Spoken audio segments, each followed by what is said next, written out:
یسایہ کی معرفت کہا گیا کہ ایک کمواری حاملہ ہوگی اور اس کا بیٹا جنیں گے، اس کا نام یسوع رکھیں گے۔ پھر ایک داؤد کی نسل سے ایک کونپل نکلے گی۔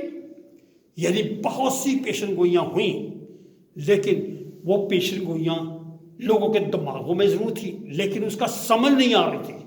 آج ایک نیا کام نظر آتا ہے، ایک عجیب بات، عجیب واقعہ ہوتا ہے کہ یہاں پہ ہم دیکھتے ہیں کہ ایک عورت جو ہے داؤد کے گھرانے ہی اس میں ہے، کیونکہ یہ ضرور تھا کہ وہ داؤد کے گھرانے سے پیدا ہو، داؤد کی نسل سے ہو، کیونکہ یسایہ میں کہہ دیا تھا کہ داؤد کی نسل سے ایک کونپل نکلے گی۔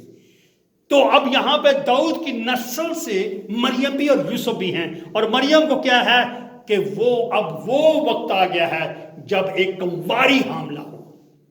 لوگ اس کو نہیں سمجھ سکے، لوگ نہیں سمجھ پائے، اور یہاں پر ہم دیکھتے ہیں کہ ایک کمواری حاملہ ہوئی، یعنی وہ اس کی شادی نہیں ہوئی لیکن وہ حاملہ پائی گئی۔ جب اس کے ہسبینڈ نے سنا، اور وہ راست باز آدمی ہے، بائبل کو شریعت کو جانتا ہے، سب کچھ سنا ہے اس نے، لیکن آج وہ بھی ڈاواڈال ہو گیا۔ اس نے جب سنا کہ میری بیوی حاملہ ہے، تو اس نے راست باز ہونے کی وجہ سے اس نے ایک چیز کو کیا کہ چپکے سے اس کو چھوڑ دینے کا ارادہ کیا۔ یہ خداوند کا نظام تھا، اور خداوند اپنے نظام میں کبھی تبدیلی نہیں کرتا۔ اس نے ایک فرشتے کو بھیجا اور وہ یوسف کے پاس گیا، اور اس نے اسے خواب میں دکھائی دے کر کہا کہ یوسف کا مطلب کیا ہے؟ یوسف کا مطلب بڑا ہوا، پلس یعنی اور زیادہ بڑے۔ یوسف کا لفظی ہیبرو میں یہ مطلب ہے۔ اور اب یوسف کا جو ہے کیا ہے، اسے راست باز تھا اور کچھ نہیں جانتا تھا، چپکے سے چھوڑ دینے کا ارادہ کیا، اور یہ باتوں کو سوچ ہی رہا تھا کہ خداوند کے فرشتہ نے اسے آ کر کہا، کیونکہ خداوند دلوں اور گردوں کو جاننے والا خداوند ہے۔ وہ جان گیا تھا کہ یوسف جو ہے دنیاوی سوچ میں پڑ گیا ہے، لوگوں کی باتوں میں آ گیا ہے۔ میں ایک بات کو یہاں ذکر کر دوں کہ ایک رائٹر تھا جس نے بائبل کی تھیولوجی میں کہیں یہ ذکر نہیں ہے، لیکن اس نے یہ بات کہی کہ وہاں بہت سی عورتوں نے اس بات کا مذاق اڑایا مریم کا کہ یہ حاملہ ہے۔ حالانکہ اگر شریعت کو دیکھا جائے تو شریعت میں اگر بات جاتی اور یہودیوں کے بات جاتی تو اسے سنسار کرنا چاہیے تھا، لیکن کیونکہ خداوند کا یہ نظام نہیں تھا، لیکن جو اس شخص نے، اس خادم نے بات کی، اس نے کہا کہ وہ عورت، اس مریم کو کئی لوگ، عورتوں کا ذکر ہے، عورتوں نے اس کا اپنا تھیسس ہے، اس نے کہا کہ بہت سی عورتوں نے اسے بدنام کرنے کی کوشش کی، اس کے اوپر تہمت لگائیں اور اس طرح کی باتیں کی، جس کے بارے میں وہ یہ کہتا ہے کہ بعد میں وہ تمام بچے جو اس کے ساتھ پیدا ہوئے، وہ عورتیں سب پریگننٹ ہو گئی، اور انہوں نے بھی ان کے نام، کئیوں کے نام انہیں یسوع رکھا، اور وہ سارے یہودا ہیرودیس کے ہاتھ سے مروائے گئے۔ کہاں تک سچ ہے، کہاں تک جھوٹ ہے، میں اس کو اتھینٹک نہیں کہتا ہوں، لیکن یہ کسی سوچ ہے، کوئی ہوگی۔ لیکن آج جو میں بات کر رہا ہوں وہ ہے کہ خواب میں سے یوسف کو دکھائی دے کر کہا کہ اسے تو اپنے ہاں لے آنے سے نہ ڈر۔ آج خداوند کا فرشتہ آ کر اس کو ایک بات کہہ رہا ہے۔ ہم زمانے سے ڈرتے ہیں، لوگوں سے ڈرتے ہیں، لوگوں کی تہمت سے ڈرتے ہیں، اور خداوند کے فرشتے نے آ کر اسے کہا کہ جو کچھ اس کے پیٹ میں ہے وہ خداوند روح القدس کی قدرت سے ہے، اور اسے تو کچھ نہ کر، تو اپنے گھر ہاں لے آ۔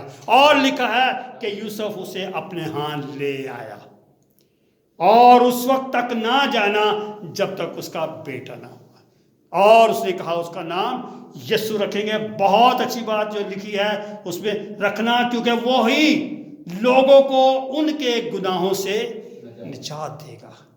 جہاں پر ہاللویہ یسوع کا وہ کام پورا ہوا، جو پیشن گوئیاں کی گئی تھی، وہ آج پوری ہونے کا وقت آ گیا۔ اس سے پہلے کہ وہ پوری ہوتی، اس کے لیے ایک پروسیس سے گزرنا پڑا، کیونکہ یہ ایک دنیا میں ایک عجیب کام تھا کہ ایک عورت کی نسل سے بچہ پیدا ہو، کیونکہ شریعت میں یہ ہے کہ جو عورت ایسے حاملہ ہو اسے سنسار کر دیا جائے، لیکن آج ایک عجیب کام، اور یہ میں تھینکس خداوند کا شکر کرتا ہوں کہ ہمارا مذہب نہیں بلکہ دنیا کے سارے مذہب جو ہیں اسے خاتون اول کا نام دیتے ہیں، مقدسہ کا نام دیتے ہیں۔ وہ کہتے ہیں کہ اس کا باپ نہیں تھا، پریز دی لارڈ، وہ خداوند کی قدرت سے بچہ پیدا ہوا۔ اور آج ہم جو خاص بات دیکھتے ہیں کہ یہی ہے کہ ہم یوسف کی طرح، یہ تو وہ دور ہے جب ان کے پاس شریعت تھی، وہ شریعت کو پڑھتے تھے، سنتے تھے، شریعت کو جانتے تھے، اور انہوں نے کیا کیا؟ اس کو پھر بھی اگنور کیا، نہ سمجھا۔ آج ہمارے پاس خداوند کا کلام ہے، خداوند کا کلام ہمارے پاس ہے، لیکن ہم بھی بالکل اپنی زندگی پر اگر غور کریں تو بالکل ہم اپنے آپ کو ایسا ہی پاتے ہیں۔ یوسف راست باز تھا، ہم بھی راست بازی کے دعوے کرتے ہیں، ہم بھی کہتے ہیں کہ ہم خداوند کی شریعت کو اچھی طرح جانتے ہیں، ہم بھی کہتے ہیں کہ ہم خداوند کے کلام کو بڑے اچھے طریقے سے جانتے ہیں، لیکن پھر بھی ہم انہی راہوں پہ چلتے ہیں۔ مثلا اسے کیا ہے، وہ راست باز تھا اور پھر بھی اس نے کیا کیا؟ خداوند کی باتوں پر نہیں بلکہ انسانوں کی باتوں پر عمل کیا، اور اس نے مریم کو چھوڑنے کا ارادہ کیا۔ مریم جو ہے وہ اس وقت وہ یسوع کے روح القدس کی قدرت سے اس کے پیٹ میں ہے یسوع، اس نے یسوع کو چھوڑنے کی کوشش کی، جس کا مطلب یہی ہوا کیونکہ یسوع وہاں روح القدس کی قدرت سے ہو چکا تھا، تیار ہو چکا تھا، وہ تیاری پوری ہو چکی ہے، اور یوسف جو ہے اس یسوع کو چھوڑ دینا چاہتا ہے۔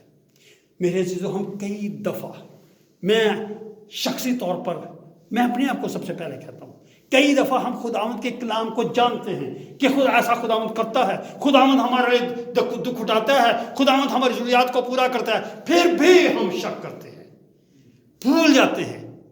خداوند ہمیں خوابوں کے ذریعے، فرشتوں کے ذریعے بتاتا ہے، کلام کے ذریعے بتاتا ہے، شریعت میں ہمیں صاف نظر آتا ہے، کلام ہمیں بتاتا ہے کہ ہمیں شک نہیں بلکہ خداوند پر بھروسہ کرنے کی ضرورت ہے۔ اور فرشتہ جو آیا کلام مقدس میں، مکاشفہ میں جائے تو وہاں پہ ہے کہ سردیس کی کلیسیا کے فرشتہ کو یہ لکھ، یعنی خداوند کے خادم جو ہیں وہ فرشتے سے مشابہ ہیں۔ کئی دفعہ خداوند کا کلام ہمیں خداوند کے خادموں کے وسیلے سے بھی ملتا ہے، پھر بھی ہم شک کرتے ہیں۔ ہمیں خدا کہا جاتا ہے توبہ کرو، ہمیں کہا جاتا ہے خداوند پر پورا بھروسہ رکھو، ہمیں کہا جاتا ہے خداوند پر پورا ایمان رکھو، لیکن ہم نہیں رکھتے۔ خداوند پھر بھی ہمیں آگاہ کرتا ہے۔ کبھی بھی میں حقیقت میں یہ کہوں گا کہ ہم کامل نہیں ہیں۔ پالوس رسول کہتا ہے ہم کاملیت کی طرف دوڑ رہے ہیں، ہم خادم ہیں، لیکن ہم اپنے آپ کو مختار سمجھنے لگ جاتے ہیں۔ یہاں پر یوسف کا بالکل یہی حال ہے۔ یوسف کو جب خداوند نے دیکھا کہ یوسف بدزن ہو گیا ہے، یوسف جو ہے وہ چھوڑنے کو ہے، تو خداوند نے اس نظام کو قائم رکھنے کے لیے فرشتے کو بھیجا۔ آج جتنے لوگ سن رہے ہیں میں کہوں گا کہ خداوند کا فرشتہ، خداوند کا کلام آپ کو بتاتا ہے کہ خداوند کو نہ چھوڑیے۔ خداوند جو ہے ہمارے پاس آ چکا ہے، اب خداوند نئے سرے سے پیدا نہیں ہوگا، بلکہ اگر پیدا ہوگا تو ہمارے دلوں میں پیدا ہوگا، اگر پیدا ہوگا تو ہمارے عقل اور جسم میں پیدا ہوگا، اور اسے ہم نہ روکیں بلکہ کیا کریں کہ ہمیں اسے یسوع کو چھوڑنے کا ارادہ نہیں کرنا چاہیے، بلکہ ہمیں یسوع کو فالو کرنے کی ضرورت ہے۔ کلام مقدس ہمیں کہتا ہے ہم جب آزمائش میں پڑتے ہیں ہمارے ایمان کا اور زیادہ مضبوط ہوتا ہے۔ جب بھی ہم کسی تکلیف میں ہوں، کبھی پریشانی میں ہوں، تو ہم جان لیں کہ ہمارا ایمان اور زیادہ مضبوط ہونا ہوگا۔ خداوند ہمیں اور مضبوط کرنا چاہتا ہے، اور یہاں اس نے کیا کیا کہ ایسا نہیں کیا کہ جو اس کے دل میں تھا، بلکہ اس نے وہ کیا جو خداوند نے کہا۔ فرشتہ کے وسیلہ سے کہا. اس نے یہ نہیں سوچا کہ شاید یہ خواب جو ہے ایک دنیاوی خیال ہے، دنیاوی خواب ہے. اس نے ایسا نہیں کیا، بلکہ اس نے خداوند کے حکم کو مانا اور اسے پورا کیا، تاکہ آج کی نجات ہم سب کے لیے تیار ہو سکے. خداوند اس یوسف کے وسیلے سے آج ہمیں یہ ایک نقشہ پیش کرتا ہے کہ ہم جو راست باز ہیں، ہم خداوند کی آواز کو سمجھتے ہیں، خداوند کے کلام کو سنتے ہیں، کلام مقدس کو پڑھتے ہیں. ہم اس بات کو یاد رکھیں کہ ہم کبھی اس بات پہ شک نہ کریں، بلکہ ایمان رکھیں کہ جو کچھ بھی روح القدس کرنے والا ہے ہماری زندگی میں، وہ ہماری زندگی کے لیے بہتری ہوگا. ہم اس بات کو اب جو ہے نہ تو مسیح خداوند دنیا میں پیدا ہوگا، نہ تو ہمارے نئے سرے سے ایک بخش یادگار ہے، لیکن آج اس یادگار کو میں اس طرح یاد کرنا چاہتا ہوں کہ ہر شخص جو ہے آج یوسف کی مشابہ ہے. ہم خداوند کے خادم ہونے کے باوجود بھی شک کرتے ہیں، ہم خداوند کے خادم ہونے کے باوجود بھی ادھورے کام چھوڑ دیتے ہیں، ہم خداوند کے خادم اور اس کے پیروکار ہونے کے باوجود بھی خداوند کو چھوڑ جاتے ہیں. ہمیں وہ وقت نہیں کہ ہم خداوند کو چھوڑیں، بلکہ ہمیں خداوند کو اپنے گھر میں نہیں بلکہ دلوں میں لانے کی ضرورت ہے. چرنیاں بناتے ہیں ہم، چرنیوں میں یسوع نہیں ہوگا. اگر ہے تو چرنی بنانی ہے تو دل کی چرنی جہاں پہ یسوع پیدا ہو، اور ہم اسے وہاں بڑھنے دیں. ہم ایک بات کو ضرور کرتے ہیں کہ یسوع کو چرنی والے دن، کرسمس والے دنوں میں چرنی میں بٹھا لیتے ہیں، اس کو بڑا نہیں ہونے دیتے. ہمیں اس کو تھوڑا سا بڑا بھی ہونے کی ضرورت ہے، ہمیں اس کو بڑا کرنے کی ضرورت ہے. اور بڑا کیسے کریں گے؟ جب ہماری زندگی خداوند کے ساتھ چلتی جائے گی. 3.5 سال انہوں نے گزارے، اور آج ان 3.5 سال کا نتیجہ ہم یہ دیکھتے ہیں کہ آج دنیا میں مسیحیت خداوند کے نام پر ہر جگہ پائی جاتی ہے، کیونکہ وہ روح القدس کے مسا میں آ گئے. انہیں روح القدس کا بپتسمہ لیا، انہوں نے روح القدس کا مسا لیا اور اس کو فالو کیا. آج ہمیں بھی اس بات کو یاد کرنے کی ضرورت ہے. ہمیں چرنیاں بنانے کی ضرورت نہیں ہے، بلکہ اس کے چرنوں میں جانے کی ضرورت ہے.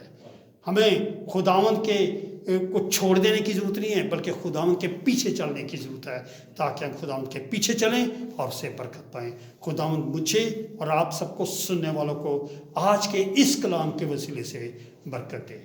آئیے ہم اپنے سر کو جھکائیں. مسیح میں ہمارے جلالی ابدی پتا، تیری تعریف ہو، تیرا شکر ہو، تیرے فضل، کرم، رحم، مہربانی اور برکتوں کے لیے. یسوع جی تیرے نام کو جلال ملے. Hallelujah hallelujah hallelujah hallelujah. تیرے نام کی تعریف ہو، تیرے یسوع نام کی جے ہو. یسوع جی آج کے اس کلام کے لیے اور تمام سننے والوں کا خداوند تیرے یسوع نام میں مسا میں ڈال کر تجھ سے منت کرتا ہوں. آئے خداوند یہ کرسمس ہم سب کے لیے، آئے خداوند دنیاوی چرنی بنانے والا نہیں بلکہ روحانی دلوں میں چرنی بنانے والے بنیں، تاکہ ہماری زندگیاں یسوع میں قائم ہو جائیں، ہم اس کو فالو کریں اور اس کے نام کو جلال دینے کا وسیلہ بنیں. یہ سب کچھ تیرے پیارے بیٹے اپنے خدا یسوع مسیح کے وسیلے سے مانگا، سن بخش دے. آمین. ہم دعا ربانی میں شامل ہوں. آئے ہمارے باپ تو آسمان پر ہے، تیرا نام پاک مانا جائے، تیری بادشاہت آئے، تیری مرضی آسمان پر پوری ہوتی ہے زمین پر بھی ہو. ہمارے روز کی روٹی آج ہمیں بخش دے، اور جس طرح قصور کو معاف کرتے ہیں تو ہمارا قصور ہمیں معاف کر. ہمیں آزمائش میں نہ پڑنے دے بلکہ برائی سے بچا، کیونکہ بادشاہ قدرت جلال ہمیشہ تیرے. آمین. اب ہمارے خداوند یسوع مسیح کا فضل، خدا باپ کی محبت و پاک روح کی رفاقت و شراکت ہم سب کے ساتھ اور اس کے مقدسین کے ساتھ اب سے لے کر ہمیشہ ہمیشہ تک ہوتی رہے. آمین. ہاللویا.